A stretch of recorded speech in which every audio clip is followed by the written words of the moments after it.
Pecadores nas mãos de um Deus irado. Um sermão de Jonathan Edwards. Primeira parte. Enfield, Connecticut, 8 de julho de 1741. Ao tempo que resvalar o seu pé. Deuteronômio 32, verso 35. Nesse versículo, a vingança de Deus é ameaçada sobre os israelitas ímpios e incrédulos, que, embora fossem o povo visível de Deus e vivessem debaixo dos meios da graça, e apesar de todas as obras maravilhosas de Deus em benefício deles, permaneciam conforme o versículo 28, sem juízo e entendimento. Com todo o cultivo do céu, nada produziram senão fruto venenoso e amargo, segundo afirmam os 2 versículos que precedem o texto. A expressão que escolhi para minha exposição, a seu tempo, quando resvalar o seu pé, parece implicar as seguintes coisas relacionadas à punição e destruição a que aqueles israelitas ímpios estavam expostos. 1. Que estavam sempre expostos à destruição, da mesma maneira que alguém que permanece ou anda em lugares escorregadios está sempre exposto à queda. Isso está implícito no modo como a destruição vem sobre eles, sendo representada pelo escorregar dos seus pés. O mesmo é expresso no Salmo 73, verso 18. Certamente, tu os puseste em lugares escorregadios, tu os lanças em destruição. 2. Implica que estavam sempre expostos à súbita e inesperada destruição. A semelhança daquele que anda em lugares escorregadios e está a todo instante sujeito a cair. Não podemos prever em momento algum se a seguir estará de pé ou no chão, e quando cai, cai imediatamente e sem aviso. Isso também está expresso no Salmo 73, versos 18 a 19. Certamente, tu os puseste em lugares escorregadios, tu os lanças em destruição. Como caem na desolação, quase num momento, ficam totalmente consumidos de terrores. 3. Outra coisa implícita é que estão sujeitos a cair por si mesmos, sem serem derrubados pela mão de outrem. Da mesma maneira que aquele que permanece ou anda em terreno escorregadio de nada precisa além do próprio peso para derrubá-lo. 4. Que a razão de ainda não haverem caído e de não caírem agora mesmo é apenas porque o tempo designado por Deus ainda não chegou. Pois está dito que quando esse tempo devido ou designado chegar, seu pé resvalará. Então serão abandonados à queda, para o que já estão inclinados por seu próprio peso. Deus não mais os sustentará nestes lugares escorregadios, mas os abandonará.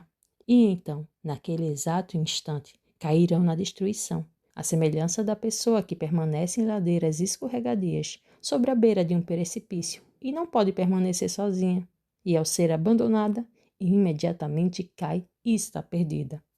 A partir dessas palavras, insistirei nas seguintes observações. Doutrina. Não há nada que mantenha os ímpios um só momento fora do inferno, senão a mera boa vontade de Deus. Por mera boa vontade de Deus, refiro-me à sua boa vontade soberana, sua vontade livre, isenta de obrigações, não sujeita a impedimento algum, nem a qualquer outra coisa, como se nada, a não ser a boa vontade de Deus, tivesse qualquer papel na preservação dos ímpios a todo instante. A verdade desta observação será evidenciada pelas seguintes considerações. 1. Não falta poder a Deus para lançar os ímpios a qualquer momento no inferno. Quando Deus se levanta, as mãos humanas não são suficientemente fortes. Os mais fortes não têm poder algum para lhe resistir, nem podem se libertar das suas mãos. Ele não apenas é capaz de lançar os ímpios no inferno, mas pode fazê-lo com a maior facilidade. Às vezes, um príncipe terreno encontra grande dificuldade em subjugar um rebelde que encontrou meios de se fortificar e se fortaleceu pelo número de seguidores que aliciou. Mas isso não ocorre com Deus. Não há força que possa se opor ao seu poder. Ainda que as mãos se juntem e vastas multidões de inimigos de Deus se combinem e se associem, todos serão facilmente destruídos. São como grandes montes de palha seca e leve diante de um furacão, ou grandes quantidades de restolho seco diante de chamas devoradoras. Achamos fácil pisar e esmagar um verme que rasteja pelo chão. Da mesma forma, é fácil cortar ou queimar um fio fino que sustenta algo. Assim também, é fácil para Deus, quando lhe agrada, lançar os seus inimigos nas profundezas do inferno. Quem somos nós para pensarmos que permaneceremos perante Ele, diante de cuja repreensão a terra treme e diante de quem as rochas são despedaçadas? 2. Eles merecem ser lançados no inferno, de modo que a justiça divina jamais se interpõe e nem oferece qualquer impedimento para que Deus use o seu poder a qualquer momento para destruí-los. Sim, ao contrário, a justiça clama alto por punição infinita pelos seus pecados. A justiça divina fala acerca da árvore que produz uvas como as de Sodoma. Corta-a, porque ocupa ainda a terra inutilmente. Lucas 13, verso 7. A espada da justiça divina está a todo momento se revolvendo sobre as suas cabeças, e nada senão a mão da livre misericórdia de Deus e a sua mera vontade que a retém. 3. Eles já estão sob uma sentença de condenação ao inferno. Não apenas merecem com justiça ser lançados lá, mas a sentença da lei de Deus, a eterna e imutável regra da justiça que Deus fixou entre si e a humanidade, é posta contra eles e permanece em oposição a eles, de modo que já estão destinados ao inferno. João 3, verso 18. Quem não crê já está condenado. Desse modo, todo homem não convertido pertence propriamente ao inferno. Lá é o seu lugar, de lá ele procede. João 8, verso 23. Vós sois de baixo, e para lá está destinado, pois aquele é o lugar ao qual a justiça, a palavra de Deus e a sentença da lei imutável o destinam. 4. Eles são agora os objetos do mesmo furor e da ira de Deus que são expressos nos tormentos do inferno. E a razão pela qual não descem para lá a qualquer instante não é porque Deus, em cujo poder se encontram, não esteja muito irado com eles, como está com as muitas miseráveis criaturas agora atormentadas no inferno, que lá sentem e suportam a fúria da sua ira. Sim, Deus está muito mais irado com muitos que estão agora na terra, sem dúvidas, e até mesmo com muitos que estão agora nesta congregação e que talvez estejam sossegados, do que com muitos que estão nas chamas do inferno agora. Portanto, não é porque Deus ignora as suas impiedades ou porque não se ire contra elas que ele não pesa a mão sobre vocês e os elimina imediatamente. Deus não é de forma alguma como eles, embora possam pensar assim. A sua ira arde contra eles, sua condenação não dorme. O abismo está preparado, o fogo está pronto, o forno já está quente e pronto para recebê-los. As chamas crepitam e brilham neste exato momento. A espada reluzente está afiada e suspensa sobre eles, e o abismo já abriu a sua boca debaixo deles. 5. O diabo está pronto para cair sobre eles e abatê-los como possessão sua no momento em que Deus o permitir. Eles pertencem ao diabo. Ele tem as suas almas em sua posse e sob seu domínio. A Escritura representa os ímpios como propriedades do diabo. Os demônios os espreitam. Estão sempre ao seu redor, permanecem aguardando por eles como leões famintos que veem a presa e esperam para apossar-se dela, mas no momento são contidos. Se Deus retirasse a sua mão pela qual são restringidos, em um momento voariam sobre suas pobres almas. A velha serpente os espreita, o inferno escancara a sua boca para recebê-los. Se Deus permitisse, seriam rapidamente engolidos e estariam perdidos. 6. Reinam nas almas dos ímpios aqueles princípios infernais que agora mesmo os inflamariam e incendiariam no fogo do inferno se Deus não os restringisse. Há posto na própria natureza do homem carnal o fundamento para os tormentos do inferno. Há aqueles princípios corruptos, com poder reinante e em plena posse deles, que são as sementes do fogo do inferno. Esses são princípios ativos e poderosos, extremamente violentos em sua natureza, e se não fosse pela mão restringidora de Deus sobre tais princípios, logo eles explodiriam, se inflamariam à semelhança das mesmas corrupções e daquela mesma inimizade que há nos corações das almas condenadas, e gerariam os mesmos tormentos que geram naquelas. As almas dos ímpios são comparadas na Escritura ao mar bravo. No momento, Deus restringe a impiedade deles pelo seu imenso poder, assim como faz as ondas raivosas do mar enfurecido, dizendo: até aqui virás, e não mais adiante. Jó 38, verso 11. Mas se Deus retirasse esse poder restringidor, logo a impiedade carregaria tudo diante de si. O pecado é a ruína e a miséria da alma, é destrutivo em sua natureza, e se Deus o deixasse sem restrição, nada mais seria necessário para tornar a alma perfeitamente miserável. A corrupção do coração humano é ilimitada e desmedida em sua fúria. Enquanto os ímpios vivem aqui, ela é como o fogo contido pelas restrições de Deus. E de outro modo, se fosse deixada livre, poria em chamas o curso da natureza. Semelhantemente, agora o coração é um poço de pecado, e se ele não fosse restringido imediatamente, tornaria a alma em um forno ardente, em uma fornalha de fogo e enxofre. 7. O fato de que não haja meios visíveis de morte às vistas não representa segurança para os ímpios, nem sequer por um instante. Não representa segurança para um homem natural o fato de que ele esteja agora com saúde, que não veja por qual modo poderia partir de imediato do mundo por um acidente e que não haja nenhum perigo visível em suas circunstâncias. A manifesta e contínua experiência do mundo em todas as eras mostra que tudo isso não é evidência de que um homem não esteja agora mesmo às margens da eternidade e que seu próximo passo não será no outro mundo. Os meios invisíveis e misteriosos das pessoas repentinamente partirem do mundo são inumeráveis e inconcebíveis.